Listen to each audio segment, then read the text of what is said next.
Hey guys, this is a message brought to you from fullsales.org, and today we're going to tell you how to get your Pell Grant approved.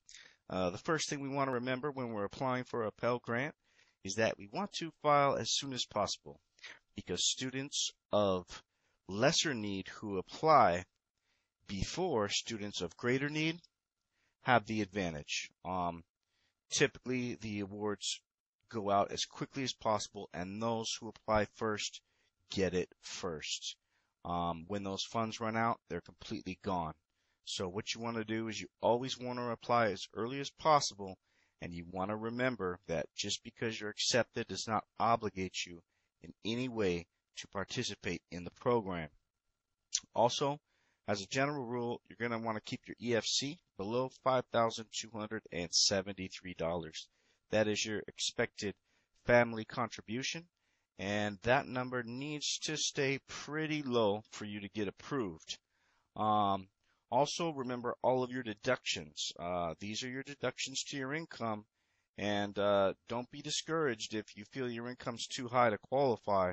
Most awardees have familial incomes in excess of $75,000, and that is regardless of their deductions. They could gross quite a bit more, but basically, don't be discouraged by that. You could deduct things such as alimony, child support, moving expenses. The list is too extensive to go on in this video because this is going to be the short video. The last one was way too long.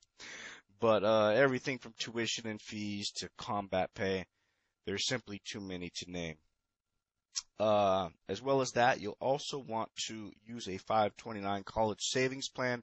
If you have extra money and you want to keep your cash on hand to a minimum, 529 college savings plan is the way to go. Additionally, they have a lot of new stuff out now, and you're definitely going to want to tell your financial aid advisor if you or your family has suffered from a foreclosure or is in the process of foreclosure. As stated before, keep your available cash to a minimum, and I can't stress that enough.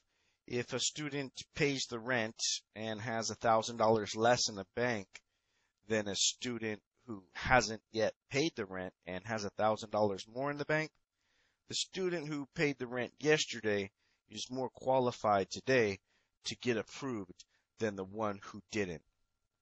You're always going to want to maximize your retirement IRA or company vested savings. That's just a no-brainer. And pay as much as you can towards student loans.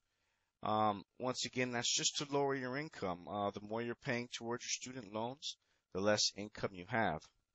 Do not overstate your income.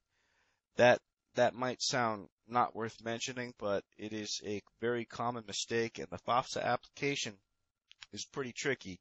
It's really designed to disqualify you as opposed to qualify you, and one of the main things people do is that they confuse their withholding from the W-2 with the amount of taxes paid, and they are just not the same thing.